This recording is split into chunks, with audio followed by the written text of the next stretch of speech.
Well, I would start saying that the Ukraine war is proving that boots in the mud are still absolutely critical. It's just that there's more pieces in motion right now, of which drones are part of the landscape. So don't write off Iran's ability to actually throw people at a problem here. However, I would argue that if we do get to the point where the Iranians feel this is a good idea, keep in mind that with the United States largely not present in the Gulf anymore, the onus will not be on the United States to do something. The onus will be on the Saudis to do something. And since the Saudis have the capacity to export crude to west to the Red Sea instead of having to go through Hormuz, the country here that's likely to lose a lot of its oil export capacity is Iran.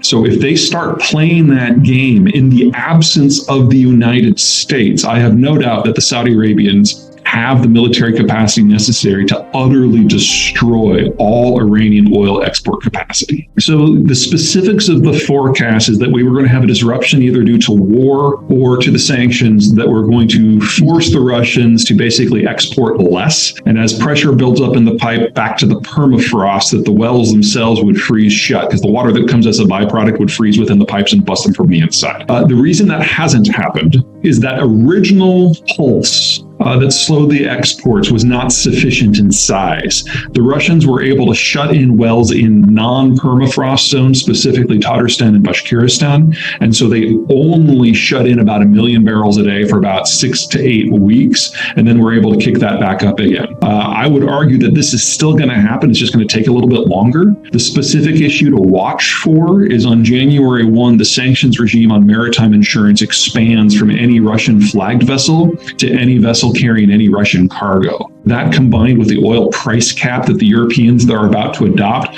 is probably going to lock in at least 2 or 3 million barrels a day, and that's more than enough to cause that pump freeze. And once that happens, that stuff is offline for decades. One of the biggest concerns, whether it's environmentally or economically, that I have at the moment, and I don't see a way that this gets fixed, is the Germans have become so addicted to inexpensive, reliable natural gas supplies out of Russia that they base their entire economic system on it. So the natural gas doesn't just provide them with power. It's the base material for the entire petrochemical sector. And then that petrochem stuff is, for the most part, net exported. It's the base of their entire manufacturing model. Well, without the natural gas, and it's not coming back, the infrastructure's been destroyed, and some of the backup stuff all go through the conflict zone. So, it's not coming back at all. And even if they bring it in an LNG form, it'll be 6 times the cost of the old stuff. So what you're looking at is not just a collapse of their electricity sector and their petrochemical sector, but the entire German industrial model is going to be gone within 2 years. And that takes with it Belgium, the Netherlands, Poland, Czech Republic, Slovakia, Hungary, Romania, and Bulgaria, and Austria. That doesn't sound good.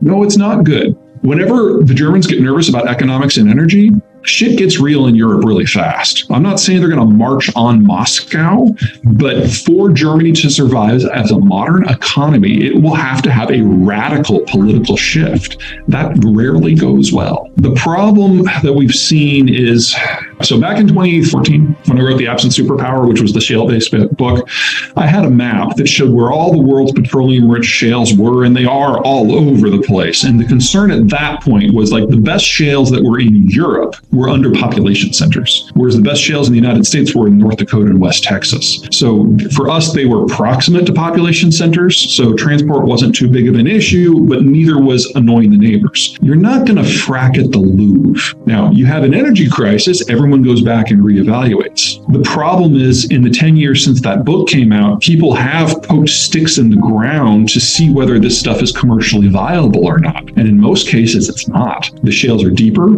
they're smaller, they're thinner, and they're not as petroleum dense. So if you took the amount of money that it's taking to get the United States where it is right now and spend exactly the same amount in Europe, assuming they have the cash, which they don't, you would probably only get 1/6 as much petroleum out. It might help, but not by much. People forget that oil and natural gas are the internationally traded fossil fuels, the ones that are relatively low carbon. What we're seeing Europe doing is going in mass back to wood and coal. In fact, about 70% of the electricity that was generated in Germany this last month was coal and lignite. And we think of wood as a supplement, but it is as carbon intensive as a lignite if you're burning it for either power or heat. And we are seeing the Europeans go to that at a pace that we have not seen since the dawn of the early industrial age, when people were making charcoal en masse. gas. The Iranian military is designed to occupy its own country. You guys remember the movie 300, The Thousand Nations of Persia? That's actually pretty accurate. Even today, after 4,000 years of cultural unification, Iran is only 50% Persian. And the way that you keep all these various mountain peoples from rebelling is you occupy your own country. That's why they have a 1 million-man army. We have not yet gotten to the point where I think that the mullahs feel a serious level of threat. And remember, this isn't China where it's a one-man rule, and this isn't Russia where it's a 100-man rule. This is a rule of a religious class that has over 10,000 members. The degree of resistance that would have to boil up to wipe this government away is extreme. So extreme that we've only seen it once in the last few centuries. And that was when the Shah fell, and the Shah didn't have a 10,000 deep bench. So I don't want to say this can't expand to that. It very well may. But right now, I do not see a lot of lights flashing yellow, much less red. According to the Dutch, if you take much more natural gas out of that, they're going to have flooding. And remember that the majority of the Netherlands is below sea level already, so that is a non-trivial concern. So they're very nervous for a number of reasons about playing that card. Now, the North Sea overall is a better play, and the Norwegians are doing everything they can to increase output as much as they can. But even if you open the Dutch fields all the way, you're probably only going to solve about 5 to 10% of the problem. I mean, every little bit helps, but that's marginal.